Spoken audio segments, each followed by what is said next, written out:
Pernikahan Paruh Waktu, Chapter 4, Alex's Point of View.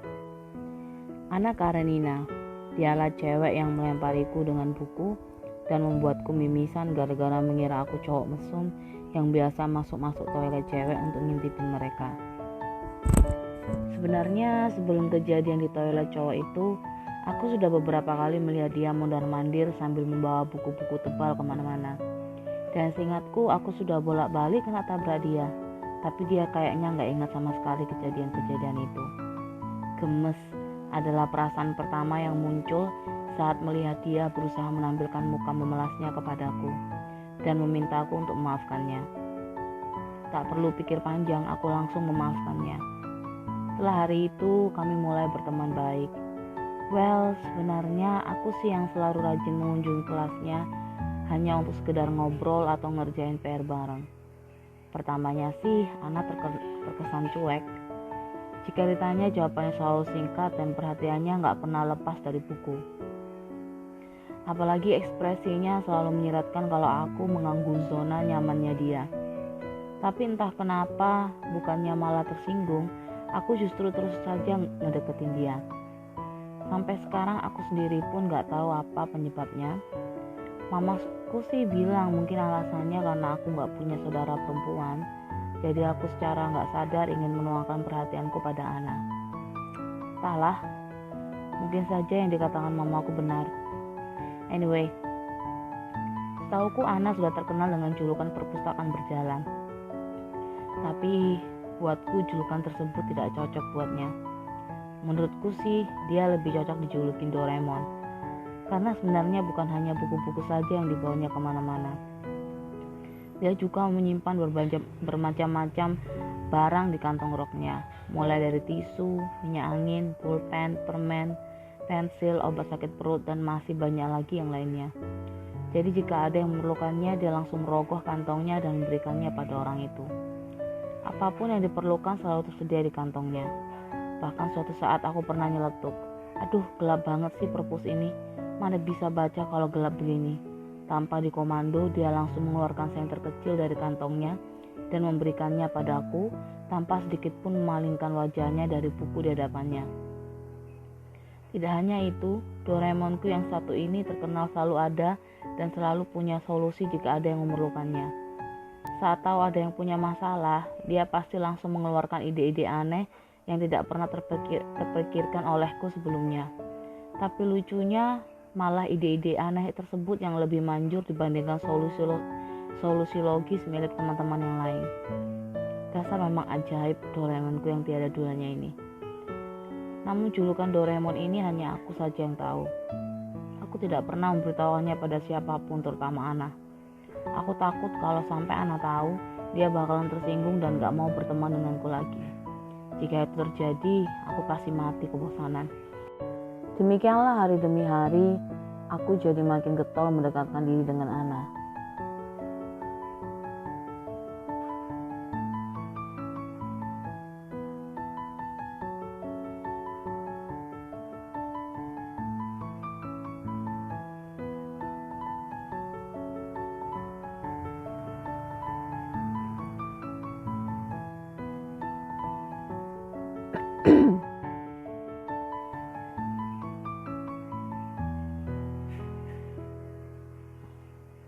Demikianlah hari demi hari aku jadi makin getol mendekatkan diri dengan Anna. Tak pernah sehari pun aku bolos mampir ke kelasnya. Namun saat suatu hari aku mengunjungi kelasnya, aku melihat Anna sedang mengobrol serius dengan seorang cewek. Gak biasanya dia begitu, pikirku. Anna biasanya jarang bicara pada seseorang, tapi ini kelihatannya cewek tersebut cukup akrab dengan Anna. Daripada berlama-lama penasaran, aku pun menyapa Anna dan kemudian dikenalkan dengan cewek yang mengaku teman dekat Anna tersebut. Cewek tersebut bernama Erna. Dia sangat cantik. Aku langsung jatuh cinta pada pandangan pertama dengannya. Anna dan Erna sangat berbeda satu sama lain. Mereka bagaikan berasal dari dua kutub yang berbeda. Jika diumpamakan, mungkin Anna bagaikan api dan Erna bagaikan air. Itu semua karena sifat Anna yang cenderung ekspresif, keras kepala, dan gampang meledak-ledak. Sedangkan Erna kebalikannya, dia lebih tenang, perhatian, dan lemah lembut. Namun justru karena perbedaan itulah persahabatan kami jadi berwarna dan menyenangkan. Hari demi hari kami jadi sering menghabiskan waktu bersama dan makin dekat satu sama lain. Namun di kelas 2, kedekatanku dengan Erna mulai berubah dari sahabat menjadi sepasang kekasih. Sebenarnya sih sebagian besar itu berkat usaha Ana yang selalu getol ngejodoh-jodohin kami dengan berbagai trik-trik romantis yang dipelajarinya dari mana lagi kalau bukan dari novel. Walaupun Erna dan aku berpacaran, kami tak pernah melupakan Ana. Kami masih sering hangout bareng dan bahkan double date bareng. Aku dengan Erna, sedangkan Ana bersama novel-novelnya. Tentu saja lokasi ngedate kami kalau nggak di perpus ya di toko buku. Saat itu hari-hariku benar-benar terasa indah dan sempurna. Namun pengalaman indah dan sempurna tersebut mendadak berubah menjadi malapetaka bagiku hanya dalam waktu singkat saja. Saat itu kami sudah duduk di kelas 3 dan mulai disibukkan dengan banyak pelajaran tambahan dan berbagai kursus yang tiada habisnya. Sekolah mulai terasa seperti rutinitas biasa. Untungnya di sekolah ada Ana dan Erna, jadi aku tidak begitu stres menjalani hari-hari membosankan itu. Namun aku mulai memperhatikan ada yang aneh dari Erna. Dia tidak seceria biasanya. Seringkali aku mendapatinya melamun sendiri dan jarang tersenyum. Jika ditanya alasannya, dia cuma menjawab dengan menggelengkan kepala. Mungkin kecapean karena beban pelajaran semakin menumpuk, pikirku. Tapi dugaanku ternyata salah. Tiada hujan, tiada petir, Erna tiba-tiba memutuskan untuk mengakhiri hubungan kami. Walaupun terkejut di ultimatum seperti itu, aku tetap berpikiran ini mungkin hanya keputusan yang dibuat berdasarkan emosi belaka. Dan dalam waktu dekat dia pasti berubah pikiran. Sayangnya untuk kedua kali dugaanku meleset. Erna tidak hanya memutuskanku, dia bahkan tiba-tiba menghilang begitu saja. Kemanapun aku mencarinya, dia tak kutemukan. Sesak rasanya di dadaku. Aku kehilangan sahabat dan cinta pertamaku. Kesedihan, kemarahan, dan keputusasaan mulai merasukiku. Aku jadi tidak sadar sedang apa dan di mana.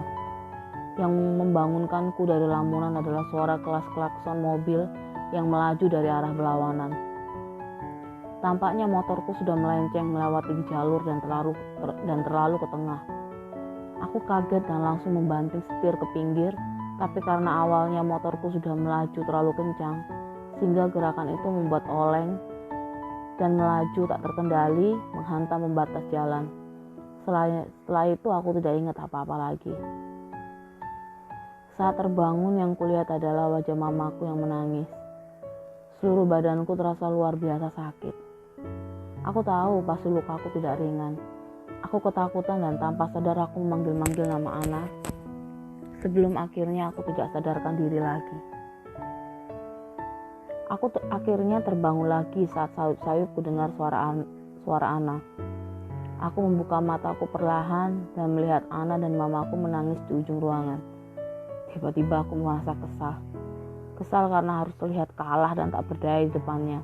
Juga kesal karena melihat tatapannya yang tercengang melihat kondisiku. Aku ingin bangkit berdiri dan membuktikan padanya kalau aku tidak apa-apa. Tapi apa daya, seluruh tubuhku rasanya sulit untuk digerakkan. Aku akhirnya menyerah dan melemparkan kemarahanku pada Ana. Aku mulai bersikap tidak menyenangkan dan terus-terusan mengusirnya saat dia berkunjung. Tapi dasar Ana memang kepala batu. Dia bukannya pergi, tapi malah terus-terusan datang. Berapa kali pun aku memarahi dan mengusirnya, dia cuma mendengus dan keesokannya tetap datang lagi. Depresi dan putus asa semakin merasuki aku hari lepas hari. Apalagi saat melihat gitar-gitar koleksiku, foto-foto dan semua barang pemberian Erna tersebar dengan sempurnanya di seluruh penjuru kamarku. Barang-barang itu semua malah mengingatkanku betapa jauh bedanya hidupku sebelum dan sesudah kecelakaan. Aku marah. Kenapa aku harus menyimpan barang-barang yang hanya akan mengingatkanku pada semua yang tidak bisa aku miliki? Aku tidak tahan lagi. Aku kemudian menyambar semua dari tempatnya dan melemparkannya ke dalam gudang. Berharap dengan begitu aku akan melupakan semuanya dengan segera. Oleh karena itu, Saat Ana mulai berusaha menghentikanku dengan berteriak dan menarikku sampai terjengkang ke lantai, aku tidak menghiraukannya. Tapi setelah mendengar Ana kesakitan, aku langsung panik dan mengulurkan tanganku untuk membantunya berdiri. Bukannya berdiri, dia malah menggenggam tanganku dan mulai menceramai aku tentang ketololan diriku yang tak pernah mau terbuka dan berbagi perasaan dan sakit hatiku padanya. Tiap kata-kata yang keluar dari mulutnya perlahan mulai menghangatkan hatiku. Anehnya, perasaan ketakutan yang selama ini menghantuiku tiba-tiba berkurang digantikan dengan kelegaan yang amat sangat. Saat itulah aku memeluknya. Doraemonku menyelamatkanku sekali lagi, seruku dalam hati. Oh, aku ingin sekali mengubahnya jadi kecil sehingga bisa aku bawa kemana-mana. Aku mulai bisa tidur nyenyak sejak hari itu dan mulai mencoba berpikir positif setiap harinya. Akhirnya semua berhasil kulalui tanpa sekalipun mengalami emotional breakdown lagi. Nilai-nilaiku sekolah juga tidak ada satupun yang turun meskipun hampir sebulan tak masuk sekolah. Ini juga berkat Ana yang rajin meminjam buku-buku catatan teman-temanku dan menjelaskan ulang kepada aku sepulang sekolah. Kebahagiaan mulai menyusup ke dalam hatiku perlahan-lahan. Semuanya jadi tampak tak sesuram dulu. Persahabatan kami pun semakin tak tergoyahkan. Memang sih ada satu kejadian pada waktu ultahku ke-18 yang membuat Ana ngambek berhari-hari. Tapi itu pun terselesaikan dengan mudahnya. Ana memang selalu gak pernah tahan berlama-lama marah padaku. Bertahun-tahun sudah kami lewati bersama. Ana dan aku sekarang bukan lagi anak sekolahan atau mahasiswa lagi. Ana yang mengambil jurusan sastra asing sekarang mengajar di sebuah sekolah internasional bergengsi di kota kami. Sedangkan aku yang akhirnya mengambil kuliah bisnis atas dorongan orang tuaku, sekarang memimpin salah satu restoran masakan Perancis milik keluargaku yang bernama Delicious. Bekerja membuatku benar-benar lupa akan masa lalu dan ambisiku pada musik. Aku menuangkan segala energi dan pikiranku untuk memajukan restoran yang seluruh karyawannya sudah aku kenal dekat bagaikan keluarga sendiri. Ana pun sering aku ajak mengunjungi restoranku sekalian meminta pendapatnya tentang progres yang aku buat. Seperti yang diharapkan pun, dia sering memberiku ide-ide dan kritikan-kritikan yang lumayan membantu meningkatkan kinerja restoran kami. Namun, karena aku terlalu sering bawanya ke tempatku bekerja, orang-orang mulai mengira kami berpacaran. Aku sih cuek aja, tapi aku takut Ana tersinggung. Oleh karena itu, untuk ulang tahunku yang ke-23 ini, aku mengajaknya makan malam di restoran lain. Restoran langganan kami selama 5 tahun belakangan ini. Waktu pun menunjukkan jam 5 sore. Aku langsung bergegas pulang untuk mandi dan berganti pakaian supaya tidak lagi datang terlambat seperti tahun-tahun sebelumnya. Janji makan malamnya jam 7. Jadi aku masih punya banyak waktu untuk bersiap-siap, pikirku. Tepat jam 6 aku sudah turun ke bawah dan siap-siap berangkat. Namun saat aku hendak membuka pintu, tiba-tiba bel pintu rumahku berbunyi. Tentu saja aku langsung cepat-cepat membukanya. Tak disangka saat pintu itu terbuka, sosok Ernala yang muncul di hadapanku. Aku mengusap mataku, berulang-ulang tak percaya dengan apa yang aku lihat di hadapanku. Memang wanita di hadapanku jauh lebih tinggi dan kurus dibandingkan Erna yang dulu. Wajahnya yang dulu selalu terlihat polos pun sekarang dipenuhi makeup warna-warni. Tapi aku kenal betul Ernaku. Wanita yang di depanku sekarang ini benar adalah Erna Dermawan. Cinta pertamaku yang tiba-tiba menghilang 5 tahun yang lalu. Hai Alex, apa kabar? Sapanya enteng sambil melenggang masuk ke dalam rumah. Apa kabar? Kamu menunggu 5 tahun untuk mengatakan itu padaku. Hardiku sambil membanting pintu hingga tertutup dengan suara berdebar. Kok pakai marah segala sih Lex? Marah? Kata itu gak cukup untuk menggambarkan perasaanku selama 5 tahun ini. Aku menatap lekat-lekat wanita yang dulu sempat mengisi hari-hariku dengan cinta. Aku punya alasan kenapa melakukan semua itu. Oh ya? Apa alasannya? Jelaskan padaku alasan apa yang begitu penting hingga kau pergi dariku tanpa peduli untuk berpamitan lebih dulu. Kamu pasti sudah tahu kan usaha papaku bangkrut setelah rumah kami dan semua aset keluarga kami habis semua disita bank. Terus Uang kami habis sehingga kami harus pindah ke desa untuk tinggal bersama nenek di sana. Terus apa lagi, Alex? Harusnya dari situ kamu bisa menyimpulkan alasanku. Enggak lah, aku belum bisa mengerti apa hubungannya situasi ekonomi keluargamu dengan hubungan kita. Walaupun kamu bangkrut atau pindah rumah dan sekolah sekalipun, bukan berarti kamu lantas mengambil keputusan pergi juga dari hidupku. Pintu tiba-tiba terbuka, tapi untunglah Pak Tino yang datang, bukan Mama dan Papa. Kalau sampai mereka yang datang, pasti Erna sudah dicaci maki dan diusir keluar. Aku kemudian menarik tangan Erna dan menyeretnya ke lantai atas untuk melanjutkan pembicaraan kami. Sampai di lantai atas, aku meneruskan pertanyaanku dengan suara yang syarat dengan kemarahan. Namun pertengkaran kami tiba-tiba berhenti saat kami mendengar suara Ana. Saat melihat Ana, aku segera sadar kalau aku sudah melupakan janji makan malamku dengannya. Tapi semua itu tidak penting lagi. Sekarang yang paling penting adalah membereskan masalahku dengan Erna. Karena tidak sabar lagi menunggu, aku langsung meminta Ana meninggalkan kami berdua untuk melanjutkan pembicaraan kami. Ana yang masih terlihat syok dan bingung langsung turun dan meninggalkan kami. Aku menatap mata Erna lekat-lekat, mencari jawaban dari semua pertanyaanku. Lama kami terdiam seperti itu, sampai akhirnya Erna yang duluan memecah keheningan dengan berkata, "Aku malu, Lex. Aku merasa gak pantas denganmu. Itulah sebabnya aku berpikir mungkin lebih baik aku melepaskanmu." Bodoh. Kau pikir aku mencintaimu karena harta dan status sosialmu? Aku mencintai Erna Darmawan, bukan Erna anak pengusaha kaya. Maafkan aku, sayang, pintanya lirih dengan wajah yang mengibah. Entahlah Erna, ini terlalu tiba-tiba. Aku tidak tahu apakah aku bisa mempercayaimu lah. Dengan gerakan tiba-tiba Erna mendekatiku dan langsung menyapukan bibirnya sekilas ke bibirku. Aku benar-benar menyesal, Alex. Bisakah kau mempercayaiku sekali lagi?